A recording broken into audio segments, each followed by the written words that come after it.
Congress party अभी भी आपको बढ़त में दिखाई देगी। 10 सीटें इन 14 में से कांग्रेस पार्टी जीत सकती है, यह हमारा सर्वे बताता है। 4 सीटें भारतीय जनता पार्टी जीतती हुई दिखाई देती है। अभी जब हम ये सर्वे कर रहे हैं तब तो 4 और 10 ये अनुपात दिखाई दे रहा है भारतीय जनता पार्टी और कांग्रेस का। बीजेपी ने पिछली बार के अपने सबसे खराब प्रदर्शन को कुछ बेहतर किया है, 4 सीटों तक पहुंच रही है। ये 12 सीटें हैं देखिएगा, और यहां भारतीय जनता पार्टी 4 सीटें, कांग्रेस पार्टी 8 सीटें जीतती हुई दिखाई दे रही है। देखिए भारतीय जनता पार्टी इस क्षेत्र में आज की परिस्थिति में 27 सीटें जीतती हुई हमें दिखाई देती है, और ये एक बहुत बड़ा इंप्रूवमेंट है 2018 की तुलना में। 14 सीटें ज्यादा 2018 से है इस क्षेत्र में। लेकिन अभी भी कांग्रेस पार्टी इस क्षेत्र में भी नंबर 1 पार्टी बनकर 34 सीटों के साथ जीत हासिल कर सकती है। बीजेपी छत्तीसगढ़ के तीनों रीजन में गेन कर रही है, लेकिन ये गेन उतना नहीं है कि छत्तीसगढ़ में बीजेपी की सरकार बन जाए। कांग्रेस को 16 सीटों का नुकसान दिख रहा है, लेकिन सरकार तो कांग्रेस की ही बनती दिख रही है। भारतीय जनता पार्टी 3 सीटें अन्य के खाते में जा सकती हैं, अन्य जीत सकते हैं। तो एक बार फिर मतलब साफ है, 46 सीटें चाहिए सरकार बनाने के लिए, पूर्ण बहुमत की सरकार बनाने के लिए। उससे ज्यादा 6 सीटें ज्यादा और कांग्रेस पार्टी जीतती हुई दिखाई देती है। मतलब एक बार फिर दूसरी बार लगातार कांग्रेस पार्टी अपनी सरकार बना सकती है छत्तीसगढ़ के अंदर। छत्तीसगढ़ में कांग्रेस की सरकार रिपीट हो सकती है, और 15 साल राज करने वाली भारतीय जनता पार्टी को हो सकता है 10 बरस का ये वनवास कम से कम झेलना पड़े। ऐसा सर्वे को देख करके अभी लगता है। अब ये महादेव ऐप वाला मामला, भूपेश बघेल को 500 करोड़ रुपया मिला, इस किस्म के आरोप और आक्षेप, इनका कितना असर पड़ेगा, ये बीजेपी इसको कितना अपने कैंपेन में आगे बढ़ा पाती है, वो देखने लायक होगा। छत्तीसगढ़ में बीजेपी के लिए कोई अच्छी बात नहीं दिख रही। महादेव ऐप का किस्सा पब्लिक सुन तो रही है, लेकिन मन नहीं बदल रही। बात सिर्फ एक है, कांग्रेस के पास भूपेश बघेल जैसा फेस है जो बीजेपी के पास नहीं है। अब एक और रोचक सवाल पूछा गया इस सर्वे में कि छत्तीसगढ़ में भारतीय जनता पार्टी ने अपना कोई चेहरा प्रोजेक्ट नहीं किया, इसका फायदा किसको मिला, आप क्या समझते हैं? 51% लोग ये मान रहे हैं कि इसका फायदा कांग्रेस पार्टी को मिला है। मतलब अगर रमन सिंह को या किसी और को चेहरा बनाया होता, ये बताया होता कि हम जीते तो ये मुख्यमंत्री बनेंगे, तो इसका भारतीय जनता पार्टी को लाभ होता, ऐसा ज्यादातर लोगों को लगता है। छत्तीसगढ़ की पॉलिटिक्स के अल्फाबेट में ABC नहीं, ED चल रहा है। चल तो राजस्थान में भी रहा है। छत्तीसगढ़ में ED ने बंडल पकड़ा है, लेकिन ये चुनाव में कितना चलेगा, ये 3 दिन बाद वोटिंग के दिन ही पता चलेगा। लेकिन इस चुनाव में एक और फैक्टर चल रहा है, मंडल कमंडल का। कांग्रेस एक ओबीसी प्रधानमंत्री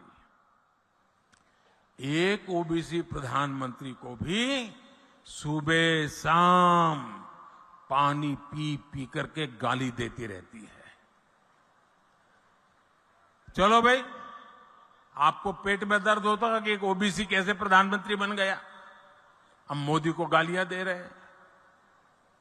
चलो, मोदी गरीब का बेटा है, आपको तो हक है गालियां देने का। आपके मन में मोदी के लिए नफरत है, उसकी जाति के लिए नफरत है, गालियां देते जा रहे हैं।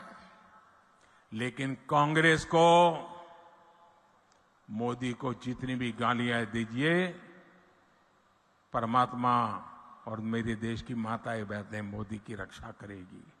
लेकिन ओबीसी को गाली देना बंद कीजिए। हर ओबीसी को ये बताना चाहिए, कांग्रेस पूरे ओबीसी समाज को क्यों गालियां दे रही है। मोदी अगर ओबीसी है तो इसमें पूरी ओबीसी जाति का क्या गलती है भाई? आखिर क्यों कांग्रेस छत्तीसगढ़ के साहू समाज को गालियां दे रही है? क्यों कांग्रेस पूरे साहू समाज को चोर बता रही है? कांग्रेस के एक नेता, मैं नाम नहीं लेना चाहता, मोदी को गालियां देने के साथ ही पूरे ओबीसी समाज को गालियां देते फिरते हैं, और मोदी पूरे समाज को चोर कह दिया। कोर्ट ने सजा ठोक दी, और सुप्रीम कोर्ट ने भी सजा माफ नहीं की, जेल जाने की मैं थोड़ा मौका थोड़ा लंबा कर दिया है बस। मैं जानता हूं छत्तीसगढ़ का ओबीसी समाज, पूरे देश का ओबीसी समाज ऐसी कांग्रेस को कभी माफ नहीं करेगा। छत्तीसगढ़ में आदिवासियों के साथ साथ ओबीसी की एक बहुत बड़ी आबादी रहती है। अकेले साहू समाज छत्तीसगढ़ में करीब 12% है। प्रधानमंत्री नरेंद्र मोदी ने ऐसे ही छत्तीसगढ़ में ये बात नहीं कही, यहाँ से राहुल को भी सुनाया और ओबीसी वोटर को भी बताया। छत्तीसगढ़, मध्य प्रदेश, राजस्थान में ओबीसी, दलित, आदिवासी वोट बहुत अहम है। यहाँ दुर्ग से मोदी ने सुनाया तो आदिवासियों के गढ़ जगदलपुर से राहुल गांधी का जवाब आया। आज अपने भाषण में उन्होंने कहा कि हिंदुस्तान में एक ही जात है और वो है हिंदुस्तान का गरीब। मतलब नए भाषण में कह रहे हैं कि इस देश में ना दलित हैं, ना आदिवासी हैं, ना पिछड़े हैं, और हम सब जानते हैं कि इस देश में आदिवासी हैं, आदिवासी भाषाएं हैं, आदिवासी संस्कृति है, आदिवासी इतिहास है, दलित हैं, दलितों के साथ अपमान किया जाता है, उनको हर रोज तंग किया जाता है, पिछड़ों को जो हक मिलना चाहिए उनको नहीं मिलता। और आज हिंदुस्तान के प्रधानमंत्री कहते हैं हिंदुस्तान में सिर्फ एक जात है और वो गरीब। अच्छा, अगर सिर्फ एक जात है तो आप अपने आप को ओबीसी क्यों कहते हो? हर भाषण में आप क्यों कहते हो कि मैं ओबीसी हूं? और आपने अपने शब्द क्यों बदले? मैंने 3-4 बार अपने भाषणों में कहा कि वनवासी आदिवासियों पर अपमान है। आप अपने भाषण में आज वनवासी क्यों नहीं कहते? क्योंकि आप जानते हो कि जो आपकी सोच है वो आदिवासियों की अपमान की सोच है। इसलिए आपने अपने शब्द बदले मगर आपने अपनी सोच नहीं बदली। नरेंद्र मोदी जी, आप अपनी सोच बदलिए।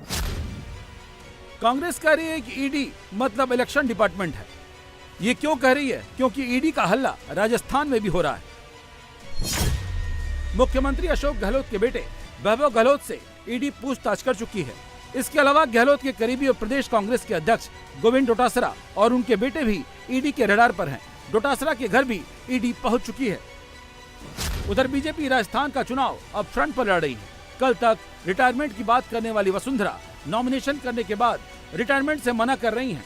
गहलोत को घर बैठाने का दावा कर रही हैं। राजस्थान के नए सर्वे में क्या चल रहा है बताएंगे, लेकिन पहले आज वसुंधरा ने क्या कहा वो सुनाएंगे। कल अगर मैंने ये कहा था तो मैंने इसलिए कहा था क्योंकि दुष्यंत को देखकर, कल भाषण सुनकर, सब लोगों का रिएक्शन देखकर मुझे भी बड़ी खुशी हुई। माँ एज अ मदर मुझे अच्छा लगा कि दोनों का इतना अच्छा एक दूसरे के साथ समन्वय था और इसीलिए मैंने वो बात कही। पर मैं आपको ये बहुत क्लियर करना चाहती हूँ कि कहीं नहीं जा रही हूँ, मैं अभी नॉमिनेशन फाइल करके ही निकल रही हूँ, तो कहीं रिटायरमेंट की बात मत अपने ध्यान में रखना। एक चीज़ और मैं ध्यान करना चाहूँगी, आप लोगों को देना चाहूँगी कि अशोक गहलोत जी की सरकार ने अभी तक इस प्रदेश के साथ छलावा करके, कपट करके राज करने का काम किया है। 4 साल तक पिटारा खोला नहीं, लोगों को दुखी करने का काम किया और फिर जख्म के ऊपर नमक डालने का काम किया। ये सब हमारी राजस्थान की जनता बहुत ही समझदार है और जानती है कि उन्होंने क्या किया है। और मुझे पूरा विश्वास है कि एक जोरदार तरीके से इसका रिजल्ट भारतीय जनता पार्टी के फेवर में आएगा। बहुत जोरदार तरीके से हमारे लोग जीत करके जाएंगे और आने वाले समय के अंदर हमारी सरकार बनेगी। इंडिया टीवी सीनेक्स ने राजस्थान का पिछला ओपिनियन पोल 20 अक्टूबर 2023 को दिखाया था। राजस्थान में बीजेपी की गाड़ी आसानी से निकल रही थी, लेकिन 15 दिन में क्या हुआ? इंडिया टीवी सीनेक्स के लेटेस्ट ओपिनियन पोल में क्या रुझान आया है? लेकिन हमारे ओपिनियन पोल में अगर आप अंतर देखें 20 अक्टूबर से 4 नवंबर के बीच का, वो ट्रेंड क्या है, उससे भी बहुत कुछ पता चलता है कि जो हवा बह रही है वो किस पक्ष में बह रही है। तो आप देखिए, उसमें स्पष्ट तौर पर दिखता है। पहले ओपिनियन पोल में भारतीय जनता पार्टी को 125 सीटें मिलती हुई दिखाई दे रही थी। दूसरे ओपिनियन पोल में आते आते 10 सीटें कम हो गई, ये 115 हो गई। और कांग्रेस पार्टी को पहले ओपिनियन पोल में 72 सीटें मिलती हुई दिख रही थी, वो बढ़ करके 80 हो गई। उधर मध्य प्रदेश में भी बीजेपी ने छत्तीसगढ़ और राजस्थान की कांग्रेस सरकारों के करप्शन को ही मुद्दा बनाया है। मध्य प्रदेश में सर्वे बता रहा है कि मामला नेक टू नेक है। बीजेपी के लिए कांग्रेस का भ्रष्टाचार ही वो ब्रेक है जो उसकी गाड़ी को रोक देगा। कांग्रेस पार्टी 4C फॉर्मूला पर चलती है।